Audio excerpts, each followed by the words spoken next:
Hello students, welcome to the last lecture of unit number 2 of biopharmaceutics and pharmacokinetic, and the topic for this lecture is methods to enhance the dissolution rate and bioavailability of poorly soluble drugs.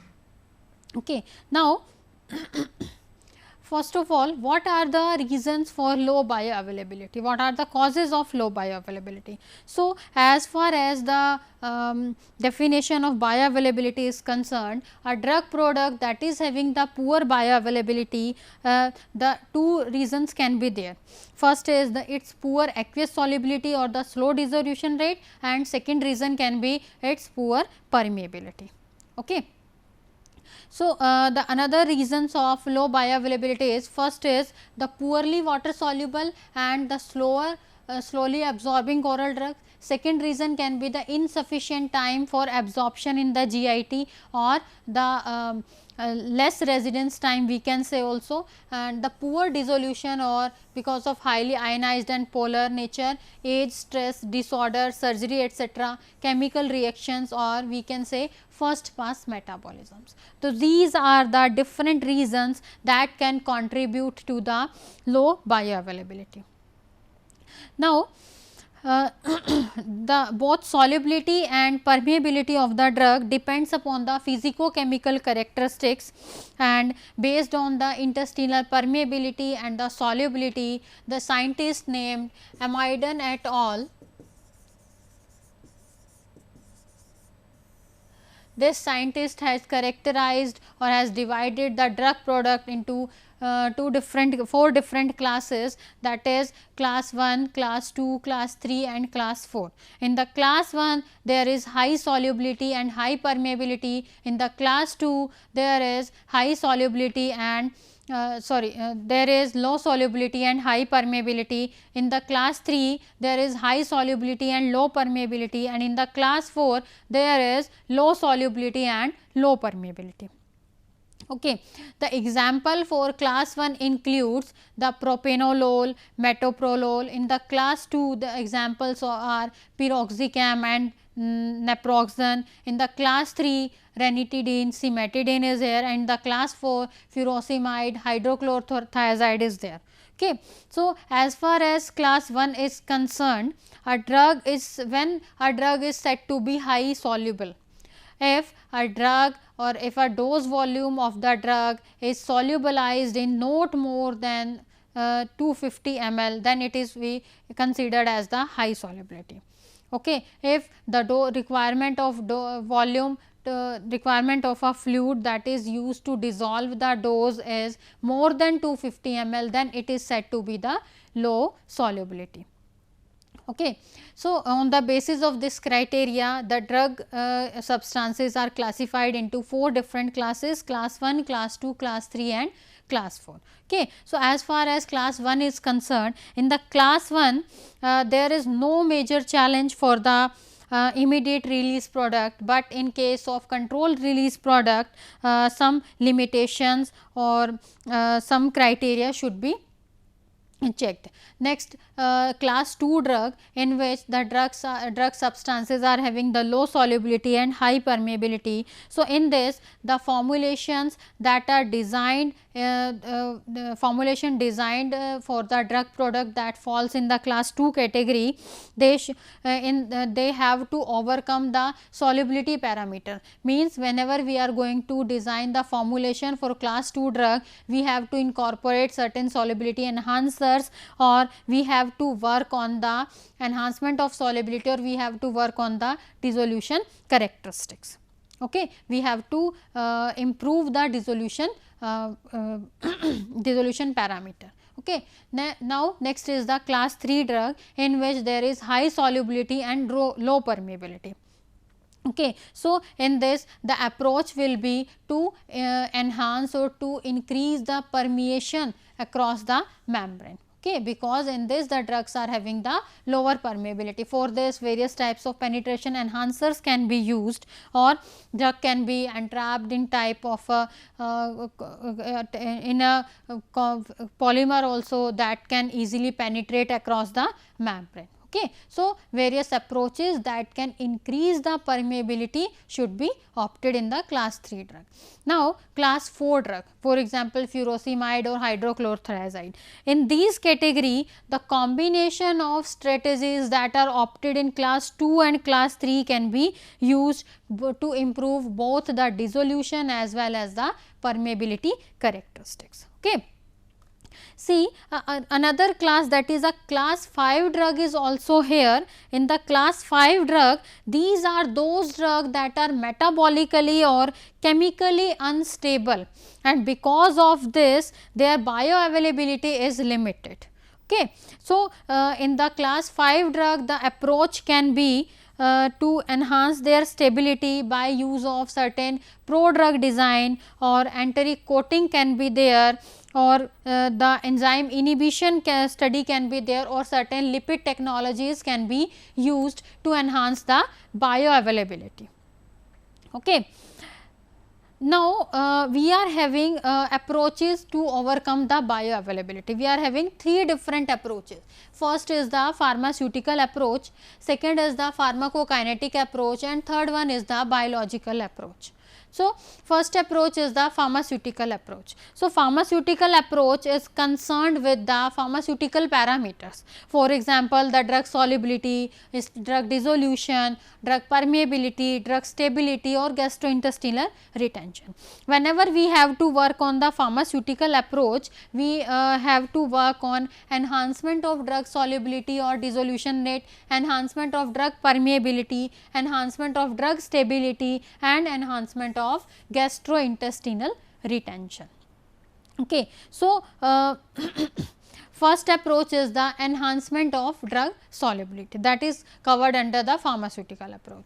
So, for to enhance the drug solubility, we can go for different approaches. The first approach is micronization. In the pharmaceutical approach, we have to modify the formula, or we have to modify the manufacturing process, or we have to work on the physicochemical properties of the drug, okay, without changing the chemical structure. Okay. Next approach was the pharmacokinetic approach. In the pharmacokinetic approach, the pharmacokinetic parameters of the drug can be altered or can be modified by modifying its chemical structure. Okay. So, this approach we can further categorized into prodrug design or development of a new chemical entity, that is NCE with the desirable feature. The pharmacokinetic approach includes prodrug design and development of new chemical entity. Okay. Next approach is the biological approach, and in this the route of administration can be changed. Okay. For example, we can go from oral route to the parenteral route. Okay. So, these are the 3 different types of approaches that can be used to overcome the bioavailability problems. Okay. So, in the pharmaceutical attempt, we can go for 4 different approaches. First is the enhancement of the drug solubility or the dissolution rate, and this is the major rate limiting step in the absorption of the most of the drugs. Okay. So, the drugs that are placed in the class 2 drug, we have to that occurs in this approach, that is the enhancement of drug solubility, because the class 2 drugs are having the low solubility. Now, enhancement of drug permeability, this approach is applicable on the class 3 drug of the BCS classification. Next is the enhancement of drug stability, this approach is applicable on the class 5 drug. Okay. In the class 5, the drug was unstable because the drug is having certain stability issues because of the this stability issue, the drug is showing poor bioavailability. Okay. So, the class 5 drugs are in this approach, the enhancement of drug stability is applicable on the class 5 drugs. Next is the enhancement of the gastrointestinal retention, and this approach can be applicable on class 2 drug, class 3 drug as well as the class 5 drug. Okay. The first approach is applicable on class 1 drug, class 1 of BCS, sorry class 2 of BCS. The enhancement of permeability, it is applicable on class 3, it is applicable on class 5, it is applicable on class 2, class 3 and class 5.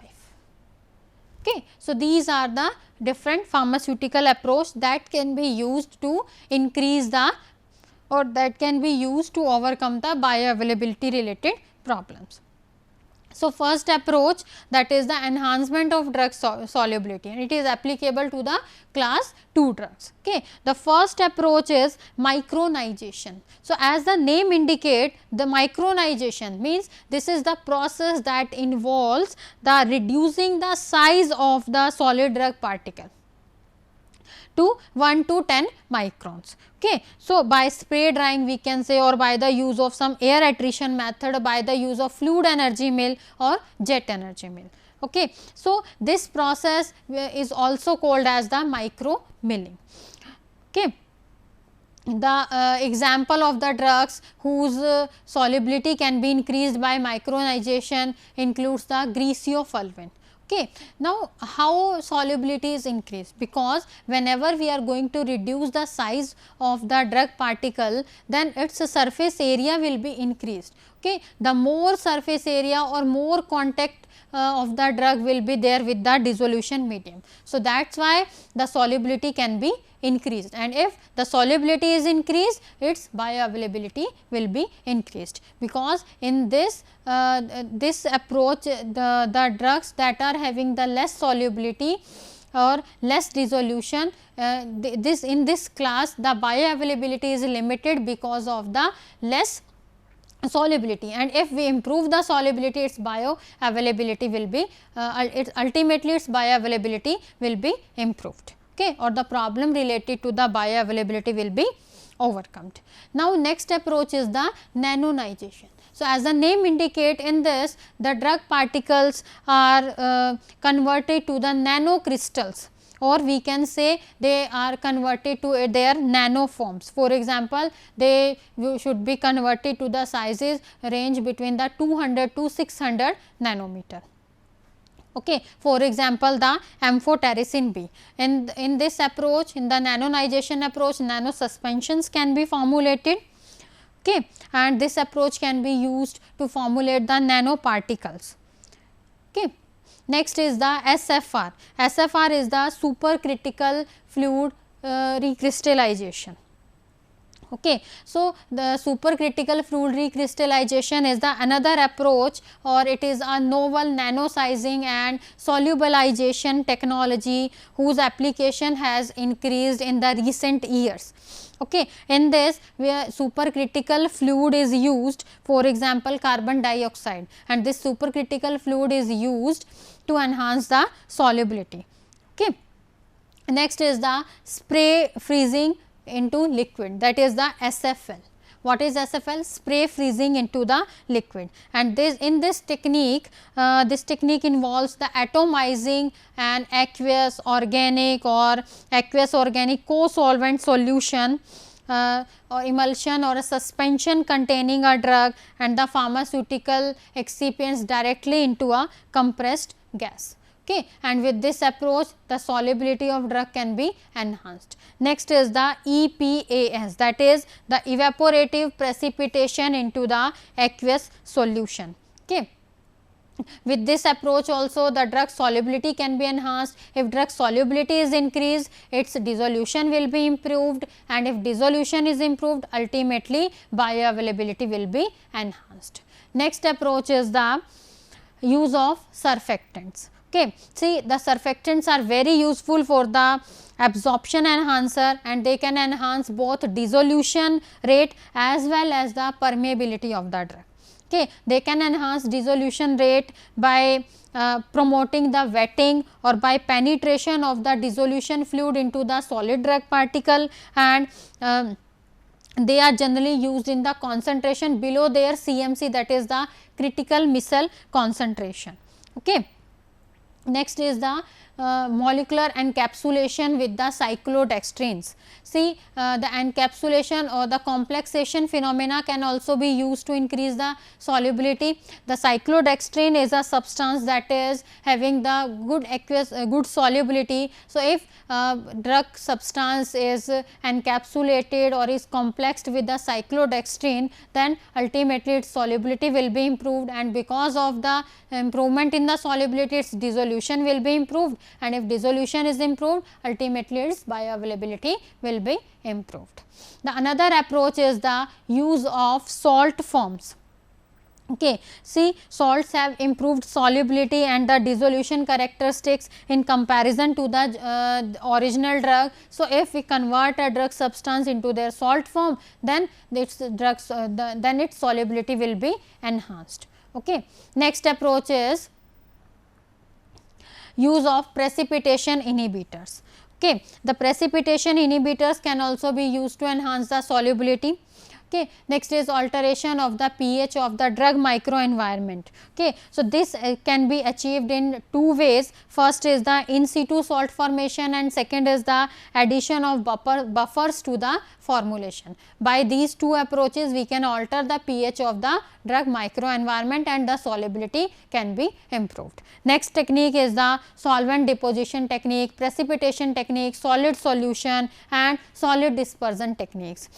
In these approaches, we can use to enhance the drug solubility, and if drug solubility is improved, after that it will ultimately improve the bioavailability also. Okay. And the another approach is that is the enhancement of drug permeability. Okay. The enhancement of drug permeability, this approach is applicable on the class 3 drugs of BCS. Why? Because the class 3 drugs are having the permeability related limitations. Okay. So, this technique is applicable, or this approach is applicable on the class 3 drugs. So, first approach that can be opted for enhancement of drug bioavailability is the lipid technologies. Lipid technologies means, what is the meaning of lipid technologies? In this technology, what we are doing? We are formulating the lipid based dosage forms.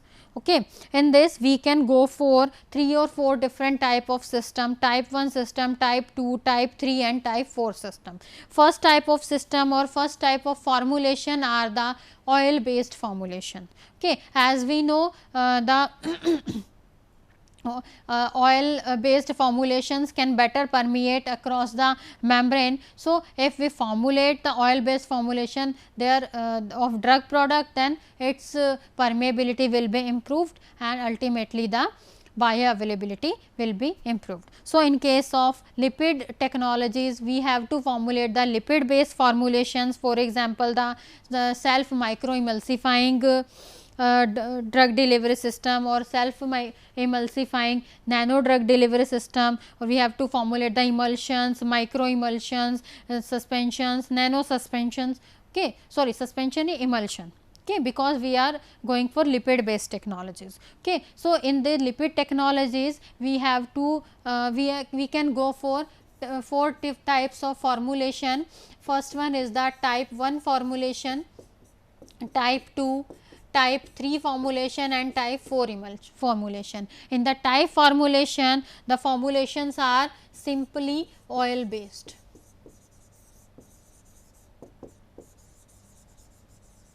In the type 2, the formulations are water insoluble and self emulsifying or nano emulsifying drug delivery system, that is SEDDS, self emulsifying drug delivery system. In the class 3, there will be self emulsifying micro drug delivery system, or self emulsifying nano drug delivery system, that is the SE and DDS.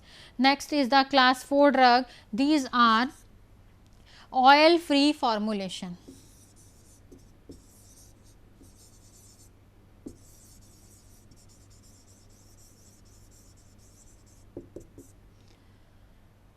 Okay.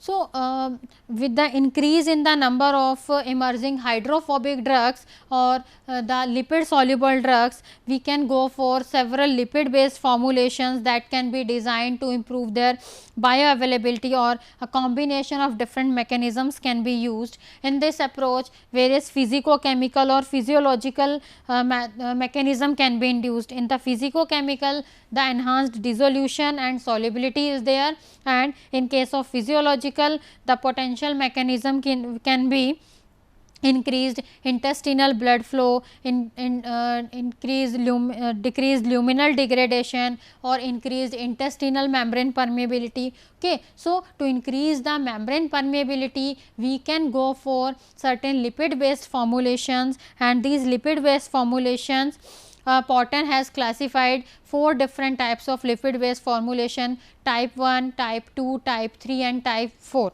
The type 1 formulation is simply oil based formulation, the type 2 is self emulsifying drug delivery system, type 3 is self emulsifying micro drug delivery system, and type 4 is oil free formulations. Okay. So, what what are the reasons of increased interest in this lipid based formulation system? The first can be the physicochemical advantage. We can have certain pharmaceutical advantage, or we can have certain pharmacokinetic advantage. Okay. If physicochemical advantage as concerned, there can be increased solubilization, there can be increased stabilization. In case of pharmaceutical advantages, there can be formulation versatility, or there can be choices of different drug delivery system. As far as pharmacokinetic advantages are concerned, we can have better plasma profile variability, we can have the potential for drug targeting application, or we can have the improved understanding in the manner in which lipid can be used to increase the oral bioavailability. Okay. As far as pharmacodynamic advantages are concerned, we can have reduced toxicity and we can have consistency in the drug response because of these lipid based technologies. Okay. The another approach is the ion pairing. Okay. So, this ion pairing involves the co-administration of a hydrophilic or a polar drug with a suitable lipophilic counter ion that can improve the partitioning of the resultant ion pair into the intestinal membrane. Okay. Next technique can be the penetration enhancer. So, what are the penetration enhancers? As the name indicate, these are the compounds that can facilitate the transport of the drug across the biomembrane, or they can aid in the penetration or in the permeation. So, that is why they are called as the penetration or the permeation enhancers or the promoters. So, this method is mainly used in case of the hydrophilic drugs, because the hydrophilic drugs are having the limited permeation, or they are having the low permeability problem. So, in that case certain penetration enhancers can be used. They can enhance their permeation of the drug across the membrane, and thus resulting in the increased bioavailability. Okay. So, the penetration enhancers can be categorized into different categories, that the substances that can act very quickly, or the substances that can act equally but causes the temporary injury, or substances that are having average to stronger activity but can cause the sustained release. Okay. So, we can have different categories of the penetration enhancer that will be used on the basis of their requirements. Okay.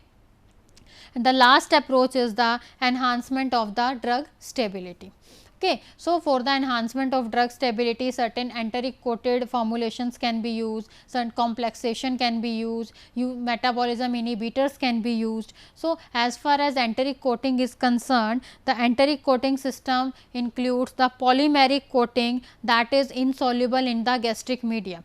So, this enteric coated formulation basically designed to protect the drug product from the gastric fluid and to get and to release the drug product into the intestine. Next is the complexation, and this complexation sometimes can be used to enhance the stability of the drug. Third is the use of metabolism inhibitor. So, co-administration of a drug with its metabolism inhibitor can selectively inhibit the problem related to the bioavailability, okay, because the metabolism inhibitor can degrade the metabolism or can slow the metabolism. So, the more amount will be available to get absorbed. Okay.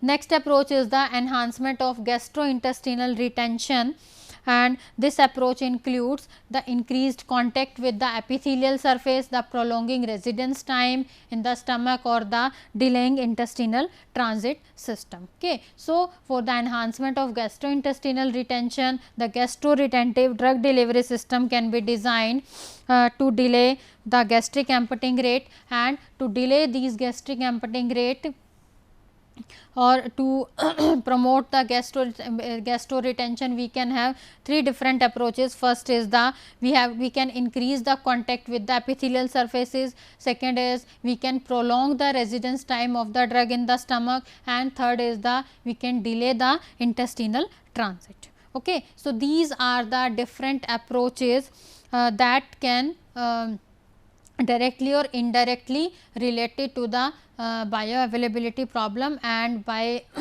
changing these parameter or by modifying these parameter, we can overcome the bioavailability related problems. Okay. So, this is all about the methods for the enhancement of bioavailability.